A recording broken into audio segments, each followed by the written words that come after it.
ಯಾರೇ ರಿಜ್ವಾನ್? ಸರ್, ಇವನು ಬೆಂಗಳೂರವನೇ. ಹರಿನಗರ ಕ್ರಾಸ್ ಹತ್ರ ಇರುವಂತಹ ಸ್ಲಮ್ ಅಲ್ಲಿ ಬೆಳೆದ. ತಾಯಿ ಇಲ್ಲ. 10ನೇ ವಯಸ್ಸಿಂದ ಅವನಪ್ಪನ ಜೊತೆಯಲ್ಲಿ ಕಮರ್ಷಿಯಲ್ ಸ್ಟ್ರೀಟ್ ಅಲ್ಲಿ ಲೇಡೀಸ್ ಬಟ್ಟೆ ಮಾರಕ್ಕೆ ಹೋಗ್ತಿದ್ದ.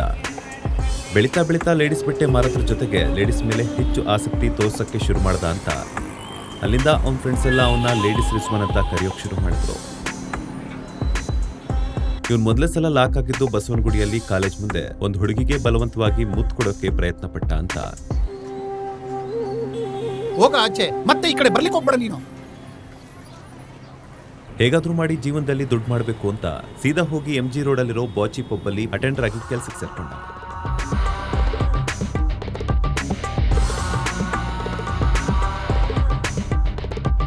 ತಾನು ಅನ್ಕೊಂಡಿರೋದನ್ನ ಸಾಧಿಸೋಕೆ ಒಂದು ಬಲವಾದ ಬೆಂಬಲವನ್ನ ಎದುರು ನೋಡ್ತಿದ್ದ ರಿಜ್ವಾನ್ಗೆ ಜಿತಿನ್ ಪಿಳ್ಳೈ ಪರಿಚಯ ಆಗಿದ್ದು ಇದೇ ಜಾಗದಲ್ಲಿ.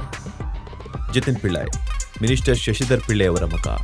ಅಪ್ಪ ಬೇನಾಮಿ ದುಡ್ಡಲ್ಲಿ ಅರ್ಧ ಬೆಂಗಳೂರನ್ನೇ ಖರೀದಿ ಮಾಡ್ತಿದ್ರೆ ಮಗ ಅಪ್ಪನ ದುಡ್ಡಲ್ಲಿ ಇಡೀ ಬೆಂಗಳೂರನ್ನೇ ಹಾಳು ಮಾಡಕೊಟ್ಟಿದ್ದಾನೆ. ತುಂಬಾ ಹುಡುಗಿರ್ ಚಪ್ಪಲ ಇವನಿಗೆ. ರಿಜ್ವಾನ್ಗೆ ಹುಡುಗಿರ್ ನೆನಪಾದಾಗೆಲ್ಲ ಮೆಜೆಸ್ಟಿಕ್ ಕಡೆಗೆ ಹೋಗ್ತಿದ್ದ. ಆದ್ರೆ ಜಿತಿನ್ಗೆ ಹುಡುಗಿರ್ ನೆನಪಾದಾಗೆಲ್ಲ ಪಬ್ಬಿಗೆ ಬರ್ತಿದ್ದ. ಇಲ್ಲೇ ರಿಜ್ವಾನ್ ಜಿತಿನ್ನ ಮೊದಲನೇ ಸಲ ನೋಡಿದ್ದು.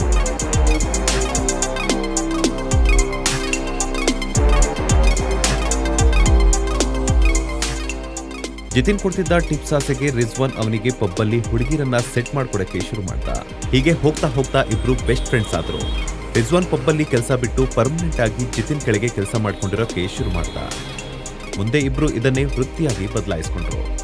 ದೇಶದ ನಾನಾ ರಾಜಕಾರಣಿಗಳಿಗೆ, ಬಿಸ್ನೆಸ್ ಮ್ಯಾನ್ಗಳಿಗೆ, ಸಿನಿಮಾದವರಿಗೆ ಅಷ್ಟೇ ಅಲ್ಲದೆ ನಮ್ಮಲ್ಲಿರುವಂತಹ ಎಷ್ಟೋ ಪೊಲೀಸ್ ಅವರಿಗೆ ಹುಡುಗಿರನ್ನ ಸಪ್ಲೈ ಮಾಡೋಕೆ ಶುರು ಮಾಡಿದ್ರು.